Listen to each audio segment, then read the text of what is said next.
this is a projection और ਇਹਦੇ ਨਾਲ ਰਿਲੇਟਡ ਤੁਹਾਨੂੰ एग्जाम च एक क्वेश्चन जरूर आ सो प्रोजेक्शन थ्योरम पिछले semester च भी पढ़ी है इत्थे projection mapping on Hilbert space दे विच है सो ये असी डिस्कस करना सो प्रोजेक्शन पहली गल है क्या so it is A projection P अगर कोई प्रोजेक्शन है विद रेंज M सो आप पॉइंट बड़े ध्यान नाल समझियो विद रेंज M दी रेंज है और नल स्पेस N है N साडे कोल नल स्पेस है तो M नू असी एक्सप्रैस करांगे X belongs to H Px equal to X ये रेंज दे विचले एलिमेंट है और नल स्पेस दे एलिमेंट्स किहड़े हुंदे आ जिन्हां दा इमेज 0 दे बराबर हो जाए ये नल स्पेस दे एलिमेंट है टोटल स्पेस साडे कोल हिलबर्ट स्पेस है H और H दे विच ही M रेंज आ गई और N नल स्पेस आ गया क्लियर हो गया और इनू असी बोलांगे कि इनू असी बोलांगे P is projection on M along N मतलब रेंज दे उत्ते है और नल स्पेस वाल नू है along N so remember that अगर असी कहने P is projection on M so it means M साडे कोल एदी रेंज है also remember that H is equal to M direct product of N तो H जिहड़ा है वो M direct sum not product so direct sum of N so remember that it is a definition of a projection and also remember that projection is idempotent means जिहदा square itself दे बराबर आ जाए so basically साडे कोल projection एक mapping है इधरले पासे H Hilbert space आ गई और इधरले पासे H हिलबर्ट स्पेस आ गई सो P क्या है it is mapping from H to H और इस दे अंदर एक M पार्ट आ गया so this M part is a range और रेंज की हुंदा ओदा इमेज इटसेल्फ दे बराबर और नल स्पेस ਇਹਦੇ अंदर किते ने किते नल स्पेस N है ਜਿਹਦੇ ਵਿੱਚ ਇਹਦਾ ਇਮੇਜ ਕਿੱਥੇ ਜਾਂਦਾ 0 ਤੇ px 0 ਦੇ ਬਰਾਬਰ so it is called A projection on m along n तो m ਦੇ ਉੱਤੇ ਹੈ m ਰੇਂਜ ਆ ਗਈ along ਸਾਡੇ ਕੋਲ n ਕੀ ਹੈ ਨਲ ਸਪੇਸ ਸੋ h m ਸਾਡੇ ਕੋਲ डायरेक्ट सम है अगर m ਤੇ n परपेंडिकुलर हो जाए in that case it is called orthogonal projection एक projection हो गई orthogonal अगे असी orthogonal चलना क्योंकि हिलबर्ट स्पेस च orthogonal होनी सो orthogonal projection कदों होनी जब m ते n आपस दे विच परपेंडिकुलर हो जाने ठीक है जी सो ये साडे कोल projection theorem आ जाती है so this is very important result और ਤੁਹਾਨੂੰ एग्जाम च पूछी जाएगी state and prove projection theorem on A Hilbert space एक ਤਾਂ ਤੁਸੀਂ ਪਿਛਲੇ ਸਮੈਸਟਰ ਚ ਪੜਿਆ ਸੀ M डायरेक्ट सम ਇਹ प्रोजेक्शन मैपिंग ਦੇ ਨਾਲ ਅਸੀਂ ਕਰਨਾ so what is the statement so statement is P is projection on H Hilbert space with the range तो रेंज सानू कितनी दिती है m दे बराबर और नल स्पेस सानू किदे बराबर दिती n दे बराबर and this m and n is perpendicular m ते n परपेंडिकुलर है अगर p सेल्फ एडजॉइंट हो जाए आ याद देखो आइडेम्पोटेंट तो वो है ही है पर अगर ये परपेंडिकुलर हो जाते तो p सेल्फ एडजॉइंट है और परपेंडिकुलर कदों आ ਜਦੋਂ ਸਾਡੇ ਕੋਲ ऑर्थोगोनल ਪ੍ਰੋਜੈਕਸ਼ਨ ਬਚ ਜਾਂਦੀ। ਸੋ ਆਰਥੋਗੋਨਲ ਪ੍ਰੋਜੈਕਸ਼ਨ ਦੇ ਵਿੱਚ P ਸੈਲਫ ਐਡਜੁਆਇੰਟ ਵੀ ਹੋਏਗਾ। ਠੀਕ ਹੈ ਜੀ। ਸੋ ਇਸ ਚੀਜ਼ ਨੂੰ ਤੁਸੀਂ ਆਪਣੇ ਮਾਈਂਡ ਦੇ ਵਿੱਚ ਰੱਖਣਾ ਔਰ ਇਹ ਥਿਊਰਮ ਦਾ ਮੈਂ ਪ੍ਰੂਫ ਕਰਨ ਜਾ ਰਿਹਾ। तो स्टेटमेंट मैं ਤੁਹਾਨੂੰ ऑलरेडी प्रोजेक्शन ਦੇ ਪਿੱਛੇ ਦੱਸ ਹੀ ਚੁੱਕਾ m क्या है n क्या है सो ਉਹੀ ਚੀਜ਼ ਹੈ। ਠੀਕ ਹੈ ਜੀ। ਸੋ ਪਹਿਲਾਂ ਤਾਂ ਸਾਰੀ ਦੀ ਸਾਰੀ ਡੈਫੀਨੇਸ਼ਨ ਤੁਸੀਂ ਲਿਖ ਲੈਣੀ ਆ।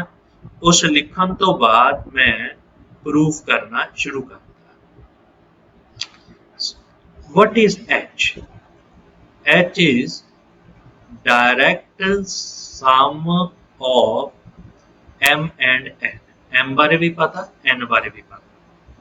ਇਹਦਾ ਮਤਲਬ ਅਗਰ ਮੈਂ z ਕੋਈ h ਚ ਲਵਾਂ ਤਾਂ z ਨੂੰ ਮੈਂ ਐਕਸਪ੍ਰੈਸ ਕਰ ਸਕਦਾ x plus y ਦੇ ਵਿੱਚ ਔਰ ਦਿਸ ਐਕਸਪ੍ਰੈਸ਼ਨ ਇਜ਼ ਯੂਨੀਕ ਔਰ x ਬਿਲੋਂਗ ਕਰੇਗਾ m ਨੂੰ y ਬਿਲੋਂਗ ਕਰੇਗਾ n। ये क्लियर हो गया? Simple definition. And this expression क्योंकि डायरेक्ट सम है तो this expression is unique. So basically it is uniquely expressible as. मैं लिखा नहीं, मैं बोल रहा पर तुसी लिखना भी है। Also what we get from this step p of z। so what is p of z? p of x plus y operate करिए। So this value which is equal to p of x plus साडे कोल p of y। Null space दे विच ਇਹਦੀ value 0 हो जाती है और रेंज च ਇਹਦੀ वैल्यू ਇਹਦਾ इमेज इटसेल्फ हो जाता। So this is x plus 0। So this value is equal to x। मतलब z ਦਾ इमेज ਕਿਹਦੇ ਤੇ ਜਾ ਰਿਹਾ? x ਤੇ ਜਾ ਰਿਹਾ, ਤਾਂ ਹੀ रेंज बनेगा। So what we get p of z, this value is equal to x। तो ये x ਨੂੰ belong करता। ਹੁਣ ਸਾਡੇ ਕੋਲ ਅਗਲਾ ਪਾਰਟ ਆ ਗਿਆ ਜਿਹੜਾ ਅਸੀਂ ਪ੍ਰੂਵ ਕਰਨਾ कि अगर m ਤਾਂ n परपेंडिकुलर है। so अगर मेरे ਕੋਲ m is perpendicular to n, so in that case साढ़े कोल की आएगा P is self adjoint। तो अगर P self adjoint है तो M ते N perpendicular होंगे। So it implies by definition inner product of small m and n equal to 0 for every m belongs to capital M, n belongs to capital N, क्योंकि perpendicular है। Prove की करना? self adjoint। So self adjoint ਲਈ I take pz comma z, this values। so what is p? pz ਤੁਸੀਂ find ਕਰ ਚੁੱਕੇ हैं by this। so this is x। what is value of z? which is x plus y। inner product ਲਈਏ so this value is x comma x plus ਸਾਡੇ ਕੋਲ x comma y। ਹੁਣ x element ਕਿਹਦਾ ਆ? m ਦਾ। y element किहदा है? n ਦਾ। तो this inner product किहदे बराबर आ गया? 0 ਦੇ। जे 0 ਦੇ बराबर आ गया so this is norm of x raised to power 0 plus 0। so this total term is equal to norm of x square। why this is possible? since x belongs to m and y belongs to n। तो क्योंकि x n belong करता, y n belong करता, so we get this values। ਹੁਣ ਆਪਾਂ star ਵਾਲੀ ਦੀ ਗੱਲ ਕਰ ਲਈਏ ਐਡਜੁਆਇੰਟ। तो p star z comma z। so p ਨੂੰ ਸ਼ਿਫਟ ਕਰ ਦਈਏ, ਇਹ ਬਣ ਗਿਆ z comma pz। so value put कर दईए x प्लस y है ना, और इत्थे आ गया x आ गया। फिर साढ़े को वैल्यूज लै लीए, इनर प्रोडक्ट सॉल्व कर लिए x comma x plus y comma x। so what it becomes? again this is norm of x raised to power साढ़े को 2। so this is equation number 1, this is equation number 2, ਸੋ 1 ਤੇ 2 ਨੂੰ ਅਗਰ ਤੁਸੀਂ ਦੇਖੋਗੇ ਤਾਂ ਤੁਹਾਡੇ ਕੋਲ ਦੋਨੋਂ ਟਰਮਸ ਸੇਮ ਹੋ ਜਾਣਗੀਆਂ। ਮਤਲਬ inner product PZ, Z which is equal to inner product P star Z, Z. So this value is PZ, Z minus P star Z, Z which is equal to 0, and this value can be written as P minus P star Z, Z. This is equal to 0 for every Z belongs to H. तो सानू पता अगर ये condition satisfy हो जाए तो this P minus P star zero operator हो जाएगा। अगर जीरो ऑपरेटर होया तो P equal to P star के बराबर हो जाएगा। तो P साडे कोल किदां दा हो जाएगा, सेल्फ adjoint operator हो जाएगा। So this is a self adjoint operator. So in this way we can prove the first part कि अगर M ਤੇ N perpendicular है ਤਾਂ ਸਾਡੇ ਕੋਲ P self adjoint हो जाएगा। So अगर मैं converse part ਦੇ ਵਿੱਚ ਚੱਲਾਂ, so what is conversely? So in the case of converse, let P is self adjoint, मतलब P star is equal to P। तो मैं प्रूव की करना M ਤੇ N perpendicular होंगे। So I take X belongs to M and Y belongs to N। ठीक है जी। अगर मैं X M ਦੇ ਵਿੱਚੋਂ ਲਿਆ ਤਾਂ ਉਸ ਕੰਡੀਸ਼ਨ ਦੇ ਮੁਤਾਬਕ Px ਕਿਹਦੇ ਬਰਾਬਰ ਆ ਜਾਏਗਾ? So this is Px is equal to x ਦੇ ਬਰਾਬਰ। ਪ੍ਰੂਵ ਕੀ ਕਰਨਾ ਕਿ this inner product is equal to 0। x ਦੀ ਵੈਲਿਊ ਪੁੱਟ ਕਰੋ। So this is a Px, y। So what is P? P is a star। ਜੇ P star ਹੈ, P star x, y, adjoint दूजे पासे shift करो, x, p double star यानी p रह गया। So this is P Y, और सानू पता p अंडर इमेज 0 हो जाएगा क्योंकि y n बिलोंग करता। सो this is x, 0। So this is x। So what it means? It means x, y is equal to 0 for every x belongs to M, y belongs to N। So what it means? It means M is perpendicular to N। तो साढ़े को second part भी proof हो गया। In addition to that, ਇਹਦੇ ਨਾਲ ਅਸੀਂ ਇਸ ਚੀਜ਼ ਨੂੰ ਵੀ prove ਕਰਨਾ कि अगर M का N perpendicular है, this is it implies the N the values किहदे बराबर आ जाएगी? ऑर्थोगोनल कंप्लीमेंट ऑफ M आ जाएगी। जो perpendicular तो साडे कोल ਇਹਦੀ values इस ढंग ਨਾਲ आ जाएगी।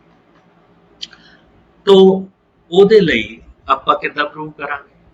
I take some X element belongs to N, यानी ਇਹਦੇ ਵਿੱਚੋਂ मैं एलिमेंट ले लिया और N M ਦੇ perpendicular। ठीक है, तो ਇਹਨਾਂ ਦੋਨਾਂ ਤੋਂ implies हो गया X is perpendicular to M। ਸਾਡੇ ਕੋਲ X M ਦੇ perpendicular आ गया। अगर X M ਦੇ perpendicular है तो X belongs to orthogonal complement of M। तो ਤੁਸੀਂ ਇਹਦੇ ਵਿੱਚੋਂ ਐਲੀਮੈਂਟ ਲਿਆ ਔਰ ਉਹਨੂੰ ਕਿਹਦੇ ਚ ਭੇਜਤਾ? x belongs to orthogonal complement of n। so what it means? It means n is a subset of orthogonal complement of n। then it satisfies two conditions: either n is proper subset of this, or n is equal to orthogonal complement of n. So दो possibilities होंगे, तो ਆਪਾਂ proper ਤੋਂ start कर दईए। जे proper ਤੇ contradiction लग जाए तो साडा काम हो जाए। n ले लिया not equal to orthogonal complement of n. So it means this n, which is a proper closed subspace of orthogonal complement of n. So A as a Hilbert space act करेगी। तो by the previous result, there exists some non-zero vector belongs to orthogonal complement of m such that this is perpendicular to n। ठीक है जी। ਹੁਣ z not m ਦੇ ਵੀ perpendicular, z not n ਦੇ ਵੀ perpendicular। ठीक है जी, m ਦੇ ਵੀ perpendicular ਆ और z नॉट ਜਿਹੜਾ ਹੈ ਉਹ n ਦੇ ਵੀ perpendicular। तो सानू पता z नॉट किहदे perpendicular हो गया, h ਦੇ perpendicular। So z not is perpendicular to h। Why? क्योंकि h ਤੁਹਾਡੇ ਕੋਲ किहदे बराबर आ, m डायरेक्ट सम n ਦੇ बराबर। तो ਇਹਦੇ भी हो गया। So it means z not belongs to orthogonal complement of h। h the orthogonal complement ਇੱਕੋ ਹੀ ਵੈਕਟਰ ਹੁੰਦਾ 0। ਜੇ 0 ਹੋ ਗਿਆ ਤਾਂ ਉਸ ਕੇਸ ਦੇ ਵਿੱਚ ਜਿਹੜਾ ਸਾਡੇ ਕੋਲ z नॉट है ਇਹ 0 ਦੇ ਬਰਾਬਰ ਆ ਗਿਆ। ਜੇ 0 ਦੇ ਬਰਾਬਰ ਆ ਗਿਆ, so which is contradiction, which is contradiction। ये contradiction है तो साडी supposition wrong हो गई। क्यों contradiction क्यों आया? क्योंकि z नॉट साडे कोल की है नॉन जीरो है। तो contradiction होगी, साडी supposition wrong हो गई। जे supposition wrong हो गई तो n किहदे बराबर हो गया, orthogonal complement of m ਦੇ बराबर हो गया। ਇਹਦਾ मतलब ਜਿਹੜਾ ਤੁਹਾਡੇ ਕੋਲ h m डायरेक्ट सम n सी, ये की बन गया, ये बन गया m डायरेक्ट सम m ਦਾ orthogonal complement। पर कदों, ਜਦੋਂ m ਤੇ n आपस ਦੇ ਵਿੱਚ perpendicular ਜਾਂ उस प्रोजेक्शन P ਨੂੰ ਅਸੀਂ ਕਹਿੰਦੇ ਆ orthogonal projection, orthogonal projection। और orthogonal projection ਦੀਆਂ दो प्रॉपर्टीज ਕਿਹੜੀਆਂ हो गई? एक हो गया idempotent, दूजा हो गया सेल्फ एडजॉइंट। याद रखना, अगर दो कंडीशन सेटिस्फाइड तो this is a orthogonal projection। J orthogonal projection है then these two conditions are satisfied। So this is very important result। और projection ਲੀਨੀਅਰ भी ਹੁੰਦਾ, बाउंडेड भी ਹੁੰਦਾ, नाल दे नाल लीनियर बाउंडेड साडे कोल दोनों चीज़ां ये आ जाए। सो ये भी असी डिस्कस कर लांगे। उस तो पहला कुछ छोटे छोटे एग्जाम्पल्स है ਜਿਹੜੀਆਂ कि आम तौर ते एग्जाम दे विच पुछ लईआं जांदियां और वो बहुत ही सिंपल क्वेश्चंस है और अटैम्प्ट करने भी साडे कोल सौखे हो जाते। सो पहली मैं क्वेश्चन नूं जिहड़ा है, सो दैट इज ए, अगर मेरे कोल कोई भी छोटिया छोटिया एग्जाम्पल आपां खुद कंस्ट्रक्ट कर सकते। कहंदा जिन्ने भी सैल्फ एडजॉइंट ऑपरेटर है वो नॉर्मल होंगे but converse is not. So self adjoint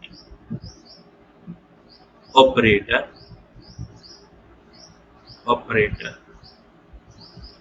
these are, it implies these are normal operator, ठीक है जी, but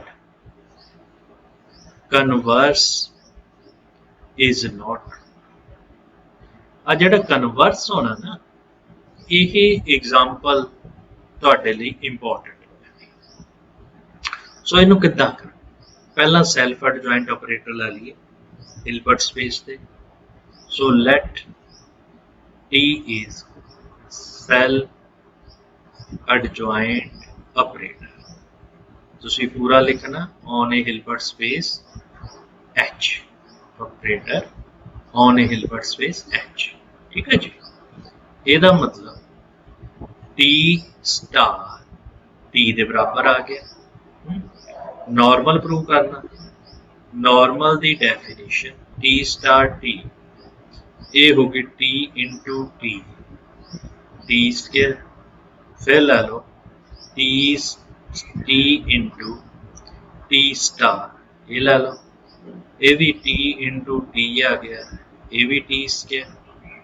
सो दोनों वैल्यू सेम आ गई। जे दोनों वैल्यू सेम आ गई, टी इंटू टी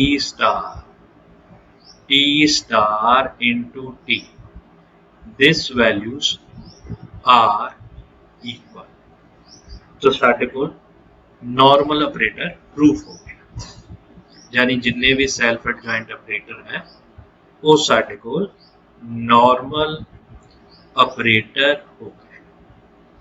हुण असीं प्रूव करना कि कन्वर्स इज नॉट ट्रू, यानी एक ऐसी एग्जाम्पल कंस्ट्रक्ट करनी जिहड़े नॉर्मल ऑपरेटर तां होण बट वो सैल्फ एडजॉइंट ना हो। सो आई टेक, मैं टी कोई ऐसा ऑपरेटर ला लिया, two iota into I identity, I identity है, आयोटा है टू, असी इस ढंग नाल ही सारे कंस्ट्रक्ट कर सकते हैं। हुण चेक करिए टी स्टार साडे कोल किदां दा होएगा, two iota I star, two iota बाहर निकलेगा, कंजुगेट बन गया माइनस टू आयोटा, नाल आ गया आई स्टार मीन्स टू आयोटा आई, क्योंकि आई भी सैल्फ एडजॉइंट होंदा जीरो ऑपरेटर ते आइडेंटिटी ऑपरेटर सैल्फ एडजॉइंट होंदा। ये आया माइनस टी, एक तो क्लीयर हो गया कि टी जेड़ा it is A not self adjoint, ठीक है जी। ये तुसी दो नूं भी अगर छड्ड दिंदे ना तां भी ये नॉट सैल्फ एडजॉइंट आना सी, नॉट सैल्फ एडजॉइंट आयोटे करके आ रहा, क्योंकि आयोटा नूं नैगेटिव कर रहा। उस तो बाद आपां गल कर लईए दिस वैल्यूज, ये साडे कोल माइनस टी आ गया। हुण आपां गल कर रहे नॉर्मल ऑपरेटर, तो टी ते टी स्टार एक पासे लिख लो, दूजे पासे टी स्टार टी है, टी की वैल्यू तो टी रह गई, टी स्टार की तुसीं आह लभ लई कितनी है माइनस टी, तुहाडे कोल कितना आ गया माइनस टी स्क्वायर, पूरा करन दी लोड़ नहीं, इधर माइनस टी इंटू टी, ये आ गया माइनस टी स्क्वायर। इन्हां दोनों नूं कंबाइन कर दे, कंबाइन किया T into T star which is equal to T star into T, it means it is a normal operator. तो तुहानू ये भी क्वेश्चन पूछा जा सकता, give an example of a normal operator which are not a self adjoint. तो तुसी कोई भी जिहड़ी एग्जाम्पल जरूरी नहीं जो मैं बनाई तुसी भी उही तैयार करनी, तुसी 3 आयोटा आई लै सकते, कला आयोटा आई दे नाल भी तुहाडी गल बन जाएगी। सो थोड़ी जी प्रैक्टिस करोगे तुहानू अपने ऑटोमैटिकली पता लग जाएगा। इदां ही जिन्ने भी यूनिटरी ऑपरेटर होंदे आ वो नॉर्मल ऑपरेटर होंदे, आपां पढ़ ही चुके हैं, but converse is not true. So असीं कह सकते हैं give an example of normal operator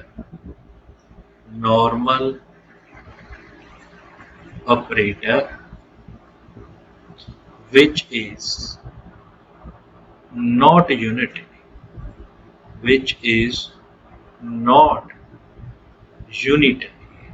वो सारे को यूनिटरी नहीं होने चाहिए। ठीक है जी। सो ऐसे ही एक एग्जांपल देनी, it is A converse of कि ਜਿਹੜੇ ਸਾਡੇ ਕੋਲ यूनिटरी ऑपरेटर ਆ ਉਹ नॉर्मल। सो ਮੈਨੂੰ ਲੱਗਦਾ ਵੀ ਉਹੀ एग्जांपल वर्क कर जाएगी। चेक कर लीए, नहीं ਕੀਤੀ ਤਾਂ ਆਪਾਂ ਨਵੀਂ ਤਿਆਰ ਕਰ ਲਾਂਗੇ। सो टी मैं ਲੈ ਲਿਆ 2 iota i। तो ਤੁਸੀਂ ਪਿੱਛੇ ਪ੍ਰੂਵ ਕੀਤਾ ਸੀਗਾ कि this is ਸਾਡੇ ਕੋਲ ਕਿਹਦੇ ਬਰਾਬਰ ਆਂਦਾ ਸੀ, t into t star है ना, ਤੇ t star into t ਆਪਾਂ ਚੈੱਕ ਕੀਤਾ ਸੀ ਇਹ ਕਿਹਦੇ ਬਰਾਬਰ ਆ ਜਾਂਦਾ ਸੀ, ਇਹ ਮਾਈਨਸ t ਦੇ ਬਰਾਬਰ ਆਈ ਥਿੰਕ ਆਉਂਦਾ ਸੀ, ਮਾਈਨਸ t ਦੇ ਬਰਾਬਰ। ਇਹਦੇ ਨਾਲ ਆ ਦੋਨੋਂ ਬਰਾਬਰ ਹੋ ਗਏ तो ये नॉर्मल ऑपरेटर बन गया है ना। यूनिटरी कदों बनना होंदा जदों ये आइडेंटिटी के बराबर आ जाए, पर माइनस टी देखो आइडेंटिटी नहीं है। So this is not equal to identity, ਇਹਦਾ मतलब it is not unitary. So example ਤੁਸੀਂ ਹੋਰ ਵੀ ਲੈ ਸਕਦੇ ਆ, बस आइडेंटिटी नहीं बननी चाहिए। अगर आइडेंटिटी नहीं बनती तो तुसी कोई भी एग्जाम्पल उत्थे आ जाए एग्जाम च आपां कंस्ट्रक्ट कर सकते हैं। So this is the some example of this question. तो आपां उस तो बाद जिहड़ी प्रोजैक्शन की गल कर रहे थे, तो प्रोजैक्शन की डेफिनेशन हो गई आइडेम्पोटेंट, नाल दे नाल साडे कोल लीनियर और बाउंडड भी ये हो जाता। सो बड़ी ईजली असी प्रूव कर सकते हैं और यदी नॉर्म जिहड़ी आ वो साडे कोल ओहदे जिहड़ी है लैस दैन इक्वल टू 1 हो। सो दीज आर सम ऑब्जरवेशंस कह सकते हैं, किते भी लोड पै सकती है। ठीक, तो आपां इन्हां ऑब्जरवेशन समझ लईए। सो फस्ट अगर P साढ़े को लीनियर Z आ गया X प्लस Y और X M दे विच Y N दे विच वही ढंग नाल प्रोजैक्शन। हुण H जिहड़ा है N साढ़े को ऑर्थोगोनल कंप्लीमेंट हो गया, इस करके Y orthogonal complement of M लिख सकते हैं। P साढ़े को की है orthogonal projection. Now what is norm of x raised to power 2? ये लेंगे norm of x raised to power 2, norm of x raised to power 2, norm of x. So this is always less than equal to norm x square plus norm y दा whole square। कोई problem, दोनों positive terms आ, positive term का सम करांगे वो किसी single term तो बड़ी होएगी। और what is this, this is norm X plus norm of Y, ये बेसिकली जेड की नॉर्म। चलो इनू बाद चो करांगे। सो दिस वैल्यूज आ गई, ठीक है जी। और ये ते पाइथागोरियन थ्योरम भी ला सकते सी कि norm of X plus Y, चलो इनू इदा भी लिख सकते हैं।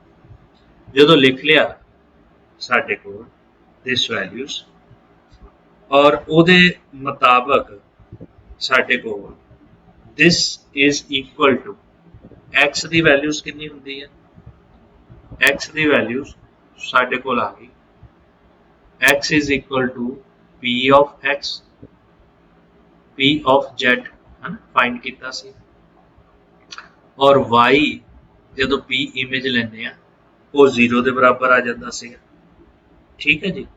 सो ਉਹਦੇ ਹਿਸਾਬ ਨਾਲ ਵੀ ਅਸੀਂ ਜਾਂ ਇੱਥੋਂ ਸਿੱਧਾ P of Z ਸਾਡੇ ਕੋਲ P of X plus P of Y ਤੋਂ ਵੀ ਅਸੀਂ ਵੈਲਿਊਜ਼ ਫਾਈਂਡ ਆਊਟ ਕਰ ਸਕਦੇ ਹਾਂ। ਸੋ ਇਹਨੂੰ ਥੋੜਾ ਜਿਹਾ ਮੈਂ ਬੈਟਰ ਵੇ ਦੇ ਨਾਲ ਐਕਸਪਲੇਨ ਕਰ ਦਿੰਦਾ, ਸੋ ਆਪਾਂ ਕਨਫਿਊਜ਼ ਨਹੀਂ ਹੋਣਾ। ਠੀਕ ਹੈ ਜੀ, ਇਹਨੂੰ ਆਪਾਂ ਤੁਸੀਂ ਫਿਲਹਾਲ ਤੁਸੀਂ ਸਿੰਪਲ ਯਾਦ ਰੱਖੋ ਕਿ ਜਿਹੜੀ ਸਾਡੇ ਕੋਲ ਪ੍ਰੋਜੈਕਸ਼ਨ ਹੁੰਦੀ ਹੈ ਉਹ ਆਈਡੈਂਪੋਟੈਂਟ ਤੇ ਜਿਹੜੀ ਹੈ ਆਈਡੈਂਪੋਟੈਂਟ ਐਜ਼ ਵੈਲ ਐਜ਼ ਸੈਲਫ ਐਡਜੁਆਇੰਟ, ਇਹ ਯਾਦ ਰੱਖੋ। ਬਾਕੀ ਜਿਹਦੇ ਉੱਤੇ ਲੈਣੀ ਹੈ ਰੇਂਜ ਦੇ ਉੱਤੇ ਉਹ ਅਸੀਂ ਉਸ ਹਿਸਾਬ ਦੇ ਨਾਲ ਫਾਈਂਡ ਆਊਟ ਕਰਾਂਗੇ। ਤੇ ਇਹਨੂੰ ਮੈਂ ਕਿਸੇ ਉਹਦੇ ਵਿੱਚ ਯੂਜ਼ ਕਰਦਾ। ਸੋ ਫਸਟ ਥਿਓਰਮ, ਅਗਰ ਮੇਰੇ ਕੋਲ ਇਫ P ਜਿਹੜੀ ਹੈ ਇਟ ਇਜ਼ ਏ ਪ੍ਰੋਜੈਕਸ਼ਨ, ਹੁਣ ਆ ਜਿਹੜੀ ਪ੍ਰੋਜੈਕਸ਼ਨ ਮੈਂ ਵਰਡ ਲਿਖ ਰਿਹਾ basically it is orthogonal projection, ਹੁਣ ਬਾਰ-ਬਾਰ orthogonal ਨਹੀਂ ਲਿਖਣਾ। So this is a projection on a closed subspace M of Hilbert space H। ਇਹਦਾ ਮਤਲਬ ਕੀ ਹੈ? ਇਹਦਾ ਮਤਲਬ M ਉਸ ਪ੍ਰੋਜੈਕਸ਼ਨ ਦੀ ਰੇਂਜ, M ਉਸ ਪ੍ਰੋਜੈਕਸ਼ਨ ਦੀ ਰੇਂਜ, ठीक है। तो if and only if I minus P, so this is a projection on orthogonal complement of M। तो पहला इस चीज ਨੂੰ ਸਮਝੋ, ਜਦੋਂ ਤੁਸੀਂ ਸਿਰਫ ਪ੍ਰੂਵ ਕਰਨਾ ਕਿ this is a projection ਤਾਂ ਤੁਸੀਂ ਦੋ ਚੀਜ਼ਾਂ ਪ੍ਰੂਵ ਕਰਨੀਆਂ। ਜਦੋਂ ਆਪਾਂ ਇਸ ਚੀਜ਼ ਨੂੰ ਪ੍ਰੂਵ ਕਰਨਾ ਕਿ this is a projection ਤਾਂ ਤੁਸੀਂ ਦੋ ਚੀਜ਼ਾਂ ਪ੍ਰੂਵ ਕਰਨੀਆਂ, ਆਈਡੈਂਪੋਟੈਂਟ ਤੇ ਸੈਲਫ ਐਡਜੁਆਇੰਟ। ਪਰ ਅਗਰ ਅਸੀਂ ਪ੍ਰੂਵ ਕਰਨਾ it is projection on M ਤਾਂ ਤੀਜੀ ਚੀਜ਼ ਕੀ ਪ੍ਰੂਵ ਕਰਨੀ ਕਿ ਰੇਂਜ ਜਿਹੜੀ ਆ ਉਹ M ਹੈ ਉਸ ਪ੍ਰੋਜੈਕਸ਼ਨ। ਕਲੀਅਰ ਹੋ ਗਿਆ? ਪ੍ਰੋਜੈਕਸ਼ਨ ਪ੍ਰੂਵ ਕਰਨ ਲਈ ਦੋ ਚੀਜ਼ਾਂ ਪ੍ਰੂਵ ਕਰਨੀਆਂ, ਆਈਡੈਂਪੋਟੈਂਟ ਤੇ ਸੈਲਫ ਐਡਜੁਆਇੰਟ। ਔਰ ਜਦੋਂ ਔਨ ਪ੍ਰੂਵ ਕਰਨਾ ਤਾਂ ਉਹਨੂੰ ਰੇਂਜ ਪ੍ਰੂਵ ਕਰਨੀ, ਯਾਨੀ ਇੱਥੇ M ਰੇਂਜ ਆ, ਇੱਥੇ orthogonal complement of M range. Projection prove ਕਰਨ ਲਈ ਇਹਨੂੰ ਪ੍ਰੂਵ ਕਰਨਾ ਆਈਡੈਂਪੋਟੈਂਟ ਐਜ਼ ਵੈਲ ਐਜ਼ ਸੈਲਫ ਐਡਜੁਆਇੰਟ। ਲੋ ਮੈਂ ਫਸਟ ਪਾਰਟ ਲੈ ਲਿਆ ਪ੍ਰੂਫ। ਸੋ ਫਸਟ ਪਾਰਟ, ਹਾਂਜੀ ਹਾਂਜੀ सर स्क्रीन नहीं शो हो रही। एक मिनट मैं रिपीट कर दूं, एक मिनट। सो आई थिंक कोई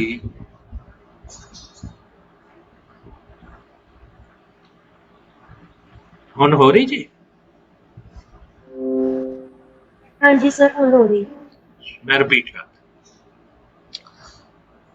ਜਦੋਂ ਸਾਨੂੰ ਦਿੱਤਾ ਹੋਵੇ P is projection, ਪ੍ਰੋਜੈਕਸ਼ਨ ਦਾ ਮਤਲਬ ਆਈਡੈਂਪੋਟੈਂਟ ਤੇ ਸੈਲਫ ਐਡਜੁਆਇੰਟ ਹੁੰਦਾ। ਜਦੋਂ ਨਾਲ ਦਿੱਤਾ ਹੋਵੇ ਪ੍ਰੋਜੈਕਸ਼ਨ ਔਨ M ਤਾਂ M ਉਹਦੀ ਰੇਂਜ ਹੁੰਦੀ ਹੈ। ਤਾਂ ਮੈਂ ਫਸਟ ਪਾਰਟ ਪ੍ਰੂਵ ਕਰਨ ਜਾ ਰਿਹਾ ਦਿਸ।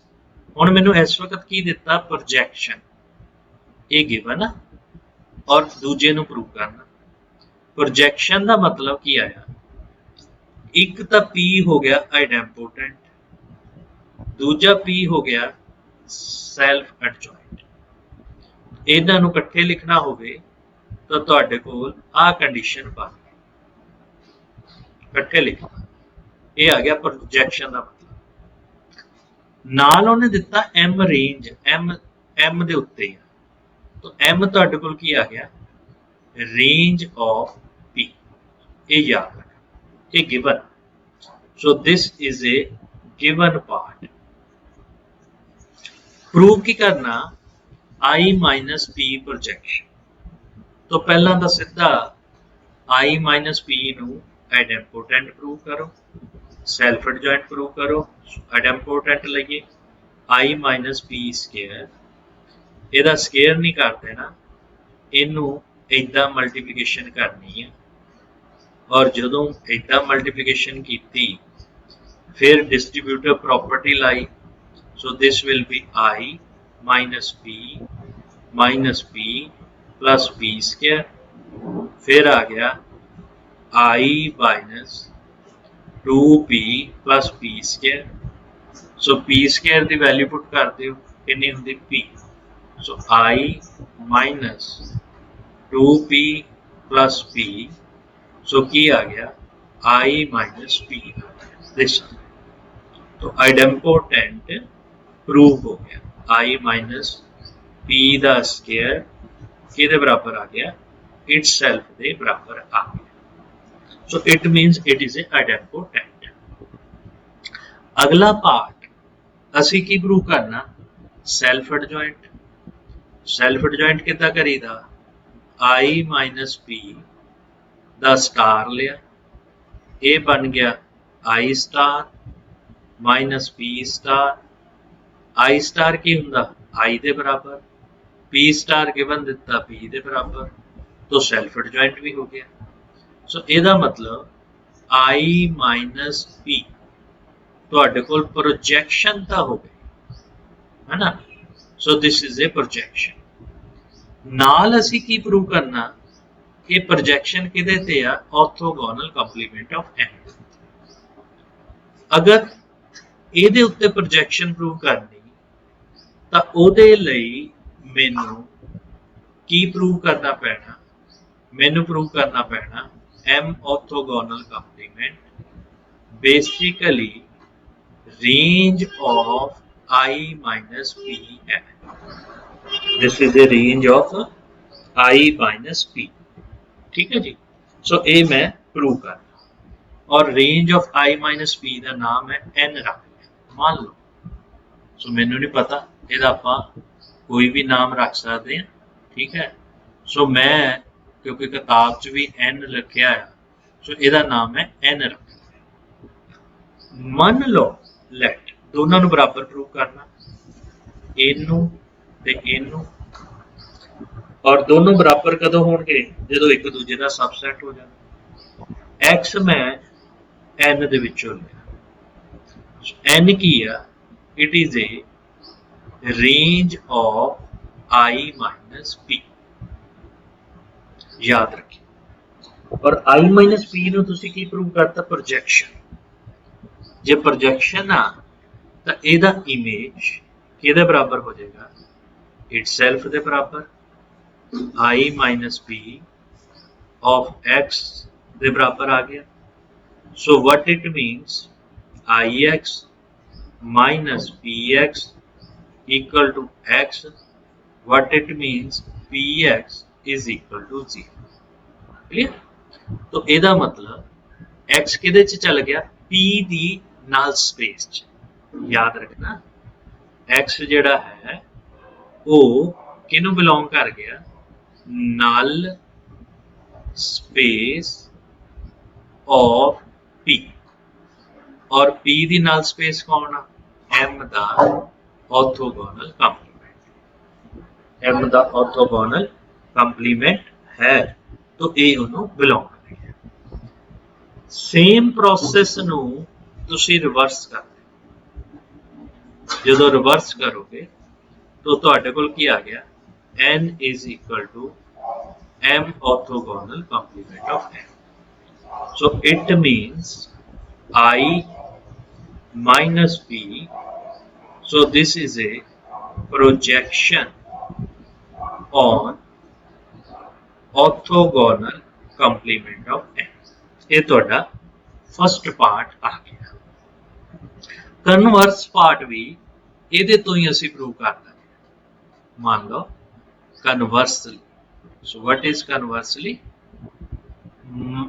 मान लो suppose I minus p बड़े ध्यान ना समझियो I minus p what is this it is a projection on orthogonal complement of n तो जेड़ा असे पहला पार्ट कीता सी वो की कीता सी p अगर m दे उत्ते प्रोजेक्शन है तो I माइनस p m ਦੇ ऑर्थोगोनल ਕੰਪਲੀਮੈਂਟ ਤੇ ਪ੍ਰੋਜੈਕਸ਼ਨ ਹੋ ਜਾਏਗੀ। ਠੀਕ ਹੈ, ਹੁਣ p ਦੀ ਜਗ੍ਹਾ ਤੇ i ਮਾਈਨਸ p ਆ ਗਿਆ, m ਦੀ ਜਗ੍ਹਾ ਤੇ ऑर्थोगोनल कंप्लीमेंट ऑफ m। तो by first part i minus p, this is projection on this, फिर ਇਹਦਾ orthogonal complement। So what it means, this is p, so this is a projection, so this is a projection on m। ਲਓ ਜੀ, तो पहले part तो ही साडा result prove हो गया।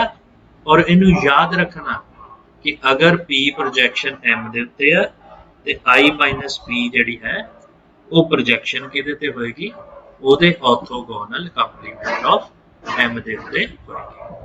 This is very important. So अगली थ्योरम रिजल्ट भी असी बेसिकली स्पैक्ट्रल थ्योरम की तैयारी कर रहे हैं। ਆਪਾਂ ਸਪੈਕਟਰਲ ਥਿਊਰਮ ਦੇ ਨੇੜੇ ਪੁੱਜਦੇ ਜਾਂਦੇ ਆ, ਹੌਲੀ ਹੌਲੀ ਇੱਕ ਇੱਕ ਥਿਊਰਮ ਕਰਕੇ ਪ੍ਰੋਜੈਕਸ਼ਨ ਦੇ ਨਾਲ ਰਿਲੇਟਡ। ਸੋ ਅਗਲੀ ਥਿਊਰਮ ਦੀ ਸਟੇਟਮੈਂਟ ਹੈ, ਅਗਰ ਮੇਰੇ ਕੋਲ this is P, P is the projection, P is the projection on a closed subspace M of Hilbert space H, Hilbert space H। तो असी प्रूव की करना, show that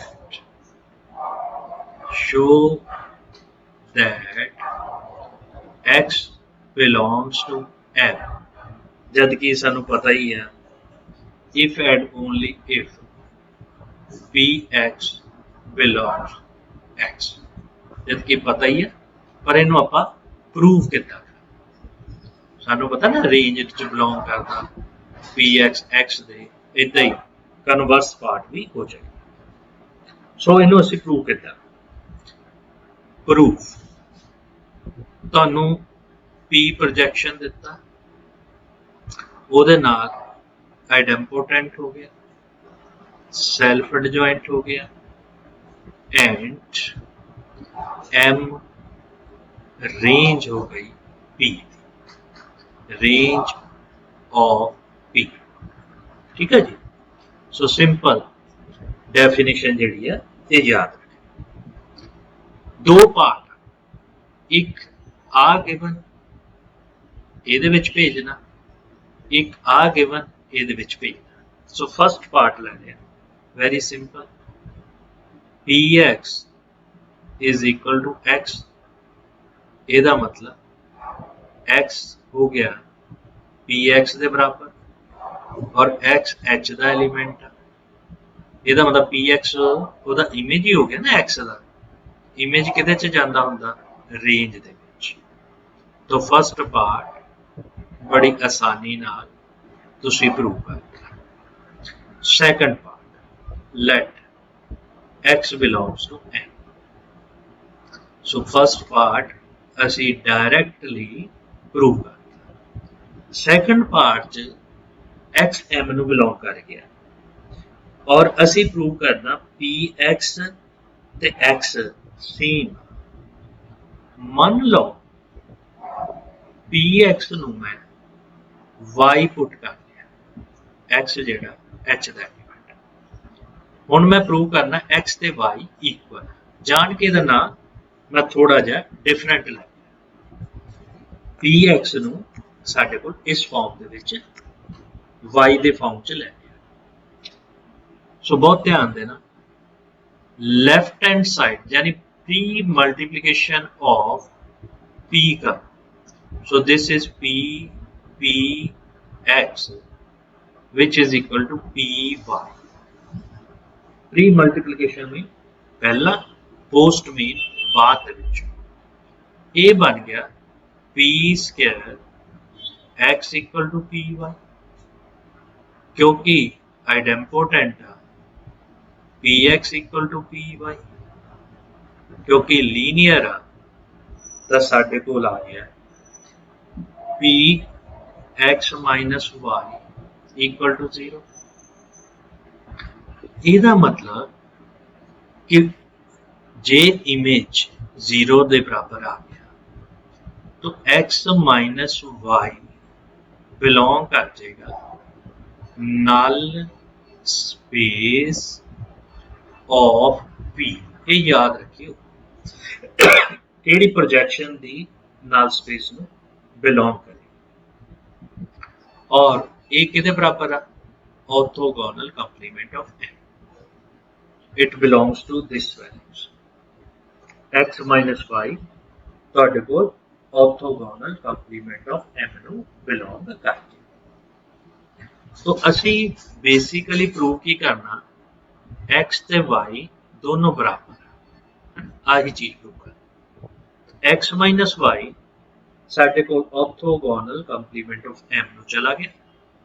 ਇਹਦਾ मतलब x minus Y belongs to m orthogonal complement. ਇਹਦਾ मतलब x minus Y z ਦੇ बराबर आ गया। z किनू बिलोंग करता orthogonal complement of m। So simple असी इनू एलीमेंट च लिख लिख लिया। लो जी दो बड़ी आसानी नाल आपां इनू लिख सकते हैं। जेड़ा साडे कोल x है ये किदे बराबर आ गया y plus z। y element किनू बिलोंग करता ये m नू बिलोंग करता और z एलीमेंट किनू बिलोंग करता ये ऑर्थोगोनल कंप्लीमेंट नू बिलोंग करता।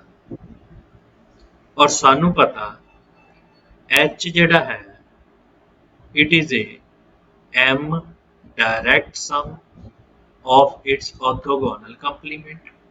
ਇਹਦੇ बारे clarity it means z h दे विचों कोई भी एलीमेंट लवां ਉਹਦੀ यूनीक रिप्रजेंटेशन m प्लस साडे कोल ऑर्थोगोनल कंप्लीमेंट ऑफ m च एक्सप्रैस कर सकते यानी एक्सप्रैशन यूनीक होए। यानी मतलब x अगर मैं h चो लिया x नू सिर्फ मैं इको ही ढंग नाल लिख सकदा यूनीक एक्सप्रैशन च पर मैं x नू x प्लस 0 की फॉर्म च भी लिख सकता क्योंकि x m नू बिलोंग करता 0 इनू बिलोंग करेगा तो x की एक्सप्रैशन मैं दूजी आ लिख सकता। पहली मेरे को आ बनी दूजी मैं आ लिख सकता। अगर एक्सप्रैशन यूनीक आ तो कॉरस्पॉन्डिंग वैक्टर इक्वल हो जाएंगे। जे कॉरस्पॉन्डिंग वैक्टर इक्वल हो गए तो x इक्वल टू y आ गया z equal to 0। So remember that here we apply the uniqueness क्योंकि h is a direct sum of m plus n orthogonal complement तो साडे को x ते y आ गया।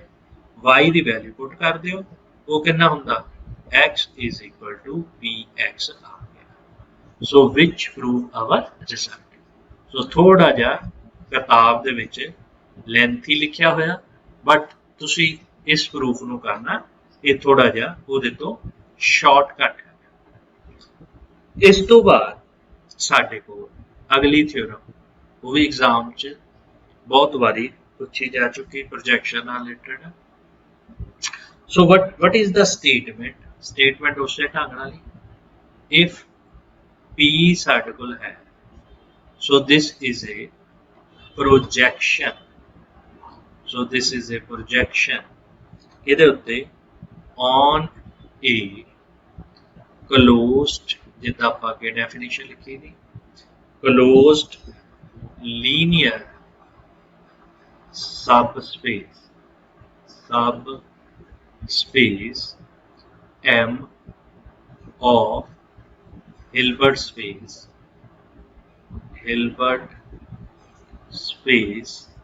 H। तो असी की प्रूव करना असी प्रूव करना हाफ पार्ट असी ऑलरेडी कर चुके हैं। x belongs to m if and only if px equal to x, ਇਹ ਆਪਾਂ ਪ੍ਰੂਵ ਕਰ ਚੁੱਕੇ ਹਾਂ। and if and only if ਆ ਰਹਿ ਗਿਆ norm of px is equal to norm of x, ਠੀਕ ਹੈ ਜੀ।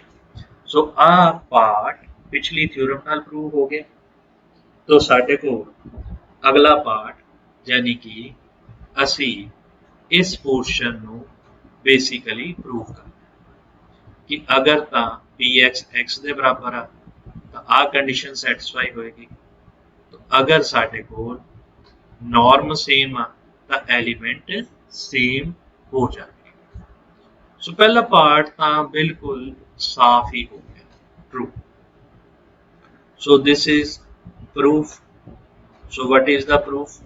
Let px is equal to x. It implies very clear norm of px which is equal to norm of x for every x belongs to h, ठीक है। सो बड़ी easily असी first part prove कर दिया। हुण आ गया कन्वर्स पार्ट। कन्वर्स ਦੇ ਵਿੱਚ नॉर्म बराबर दिती है, पर मैं प्रूव की करना, मैं प्रूव करना px h ਦੇ बराबर, px x ਦੇ बराबर, नॉट h ਦੇ x ਦੇ बराबर, ये मैं प्रूव करना। सो I write norm px plus I minus p of x this values।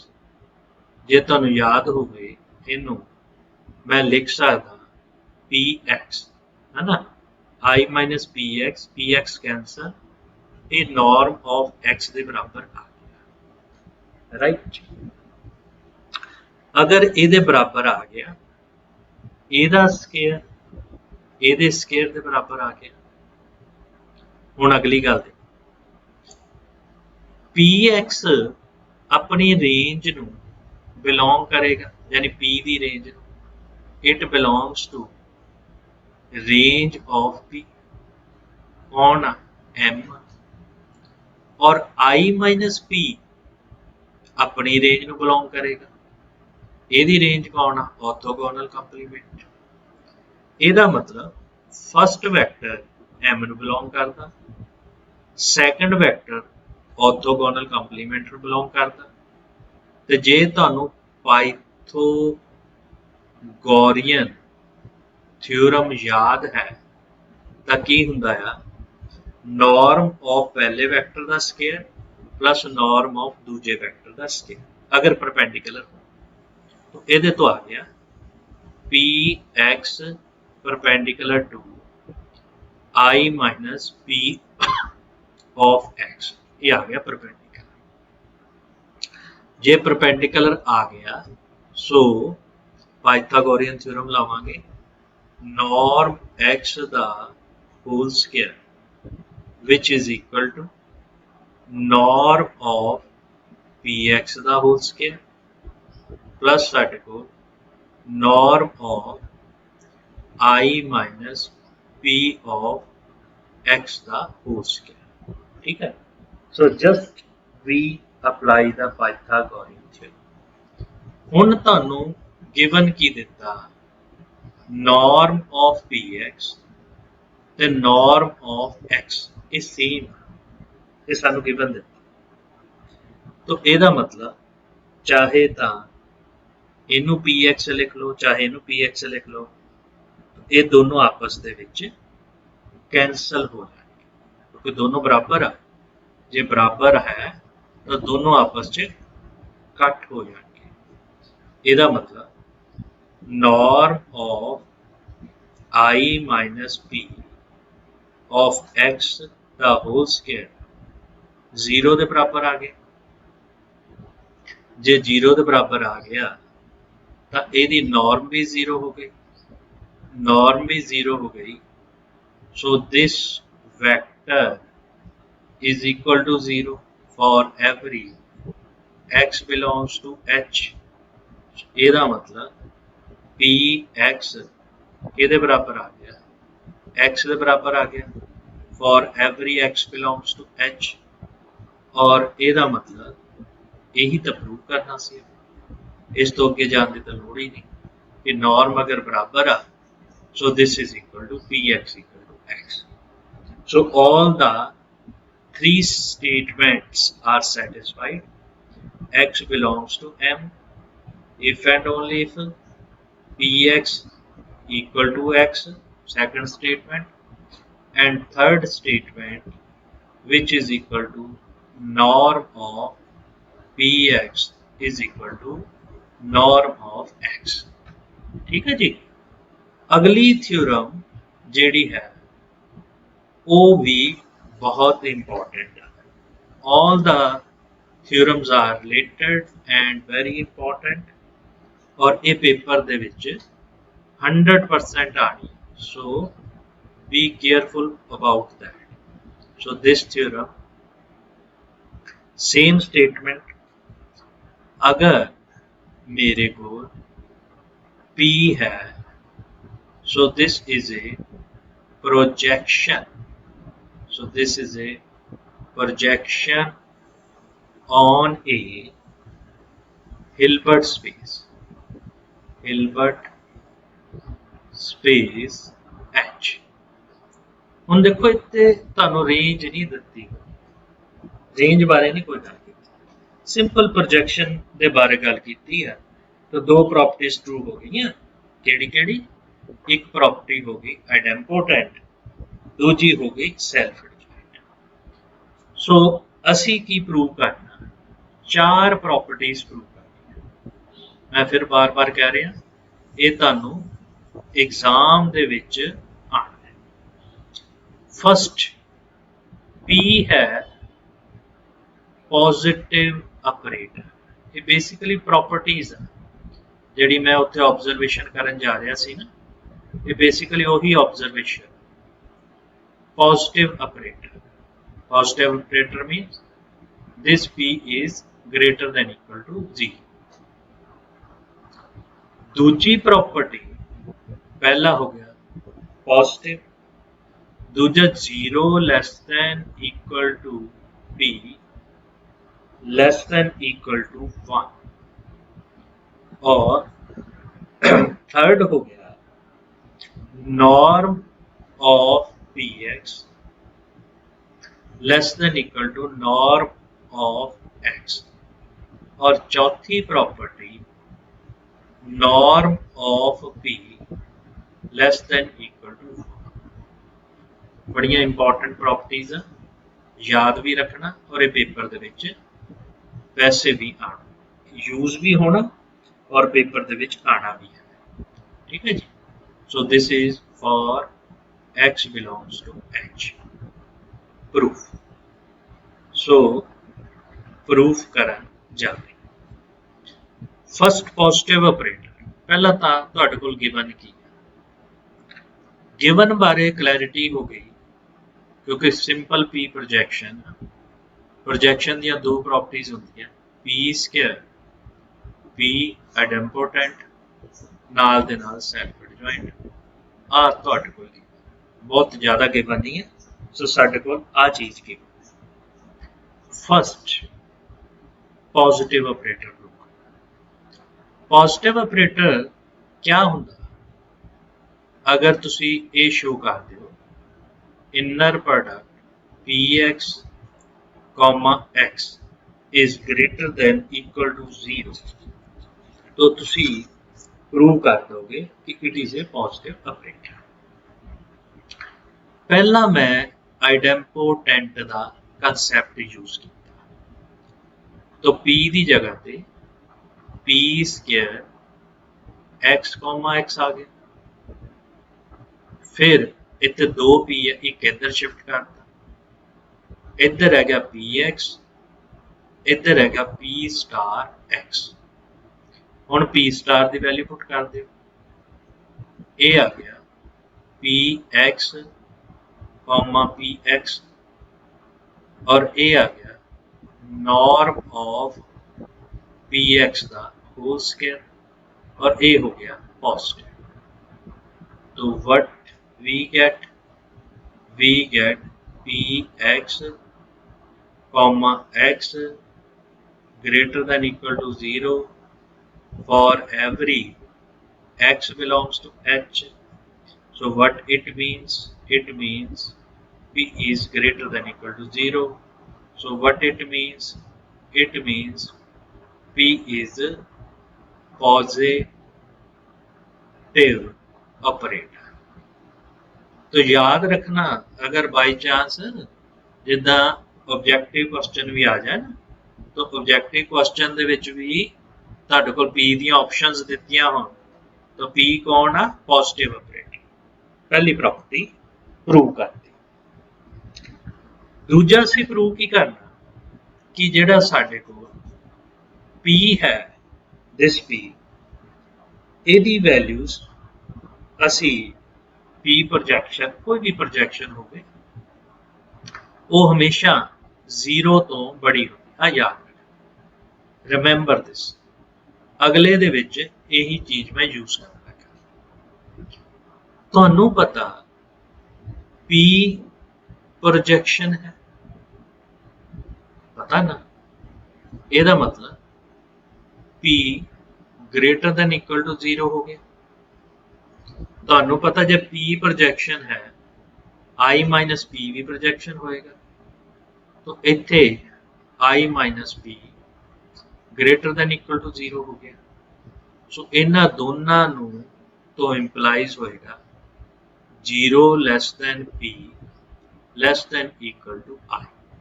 सो तुहाडे कोल सैकंड रिजल्ट भी दो लाइनां च प्रूव हो गया, बहुत ज़्यादा करन दी लोड़ नहीं। सो दो लाइनां च 0 less than p less than equal to i। Third साडे कोल आ गया, ਅਸੀਂ प्रूव करना norm of P x less than equal to norm of x. ये भी तुहानू पता ही है किद्दां P x projection P projection है तो एम ओदी रेंज होगी। मान लो एम है रेंज ऑफ पी, तो i माइनस p की रेंज कौन होती? So range of i minus p, simple. ਇਹਦਾ मतलब पी एक्स एम ਨੂੰ बिलोंग करता और i minus P X M ਦੇ ऑर्थोगोनल कंप्लीमेंट ਨੂੰ बिलोंग करता। x बिलोंग्स टू h, ਇਹਦਾ मतलब दोनों वेक्टर परपेंडिकुलर हो गए, तो पाइथागोरियन थ्योरम लग चुकी।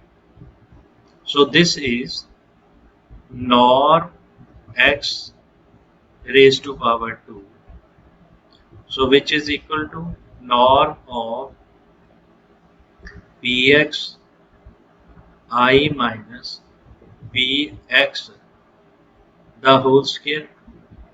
Pythagorean theorem ला दे। So this is norm of px the whole square, norm of I minus p x the whole square। this आ गया क्योंकि दोनों परपेंडिकुलर है, परपेंडिकुलर होने नाल पाइथागोरियन थ्योरम अप्लाई करती। It means this is greater than equal to P X raise to power 2। ਇਹਦਾ मतलब नॉर्म ऑफ पी एक्स दी power 2 less than equal to norm of x the whole square, x belongs to h। ਇਹਦਾ मतलब norm of px less than equal to norm of x। तो साडे कोल a result आ गया, result number 3। Result number 4 कुछ भी नहीं है, norm of p less than equal to 1, तो ਇਹਦੇ ਤੋਂ ਹੀ आ जाएगा। सो रिजल्ट नंबर 4 कितना ਆਪਾਂ करना, सानू ਆ ਰਿਜ਼ਲਟ ਤੱਕ ਆਪਾਂ ਪਹੁੰਚ ਗਏ। norm of px less than equal to norm of x belongs to h। ਤਾਂ norm of p ਕੀ ਹੁੰਦਾ ਜੀ? ਇਹ ਹੁੰਦਾ supremum of norm of px such that norm of x less than 1 x belongs to h। ਸੋ ਆ value ਇਹਦੇ ਮੁਤਾਬਕ norm of x ਤੋਂ ਲੈਸ ਹੋ ਗਈ, norm of x 1 ਤੋਂ ਲੈਸ ਆ, ਤਾਂ 1 ਦਾ ਸੁਪਰੀਮਮ ਸਾਡੇ ਕੋਲ 1 ਹੁੰਦਾ। So it employees norm of p less than equal to 1। So which prove our result। तो ये ਸਾਡੇ ਕੋਲ